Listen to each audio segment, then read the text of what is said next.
could we address the TIF districts? Because I'm not really sure exactly what role they play, but I want you to respond more to the financial side of them, because you're looking to have infill and development within the city. You establish these TIF districts to encourage development, but you're giving tax breaks to large developers in order to get them to infill in the city. And I want to know how you assess the efficiency and past TIF districts and how you think that's been working, and are there any changes you'd like to see made to that program in the future?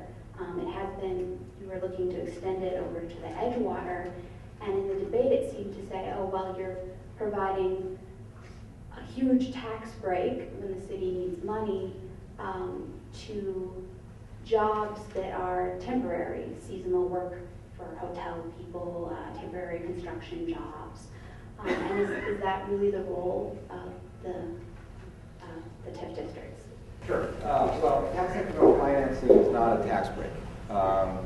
It's illegal, and you can't, by state statute, actually. Other states have refund programs where you can actually charge businesses a different rate than you can charge homeowners. You can't do that in Wisconsin because we have a uniformity clause. So TIF isn't a tax break. What tax incremental financing is a program that's developed to essentially do this, to say, we'll take the, we'll draw a boundary, and within that boundary we're going to freeze the current tax base.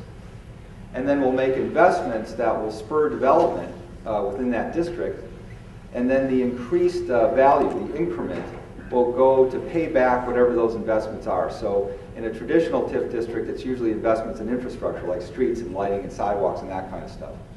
And then when the investment is paid off, then a higher value goes back on the tax rolls, and that benefits everybody. It benefits the city, it benefits the school district, the county, MATC, because you got a higher value than you would have had otherwise if you hadn't created the TIF district. That's the whole theory behind the program.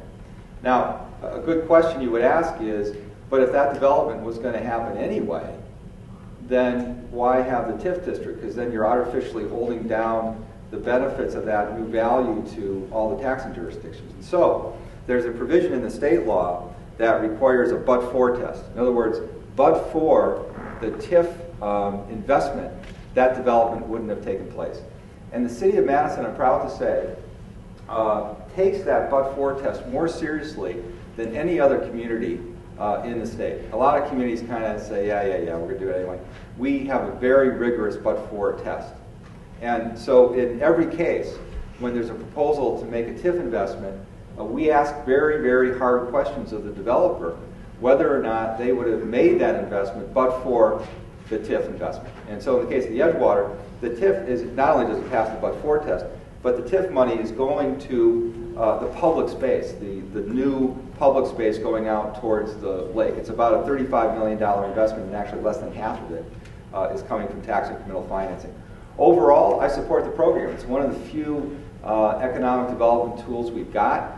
I don't have the statistics on the top of my head, but the leverage that we've gotten over about 40 years, I think, of TIF policy has been just tremendous. When you stack up the TIF investments versus, I think, literally $1 billion or more of new increment that's been created over 40 years, it's been a good investment for the city.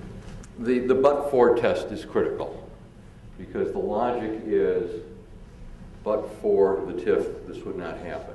So what I've done here is I've created a city block, and here's the second city block. So this is the proposed improvement. And the logic behind TIF is that this developer, without the TIF, would not be able to build this property, this building, this water pitcher, which would then generate this incredible, hopeful, good property tax increment, something more valuable than just the land here. The objective then is, what do you do with the TIF? Now, a portion of the increment helps the developer with the site itself, the infrastructure. But hopefully, if it's a really productive TIF, the district will come down to this block. And as a result, it will provide an opportunity to deal with blight, to deal with dilapidated properties. And some examples of tremendous successes in Madison where there's an office building on the west and the east block of the Capitol, East Mifflin Street that was done, that was then helped. Well, you've seen a lot of the construction that we've had downtown in recent years, and a lot of that construction is in TIF districts where there were TIF increments that went into public improvements. I'm not in a position to second guess the TIF on the Edgewater. The only thing I'll say is that a $16 million TIF with that kind of an increment on that site seems to me to be a bit large, but like I said, I'm not the mayor. Well, not yet, anyway. Let me just follow up, because the Edgewater got a lot of attention, obviously, and I think there's a lot of attention paid to that particular TIF. But let me give you one in your own neighborhood that really made a difference. I think Orange would probably tell you, I think Jane Kinney would tell you, Ron over at Simply This would tell you that the redevelopment of the Ken Kopp site has been very good for Monroe Street. That happened because of TIF. The community said it wanted a grocery store. And in order to make that happen, in order to make the numbers work, we needed to draw a TIF district. Actually, it's the smallest TIF district in the whole city, just around that city block, in order to make Trader Joe's happen. Trader Joe's happened because of TIF. Without TIF, it would not have happened. And I think many of us in this room enjoy that amenity. I think it's done good things for foot traffic on Monroe Street. And so there's an example of TIF working. And when that TIF is paid off, and I think it's like 15 or 16 years, when it's paid off, it's going to result in much higher values going back on the tax rolls than Ken Kopp's was.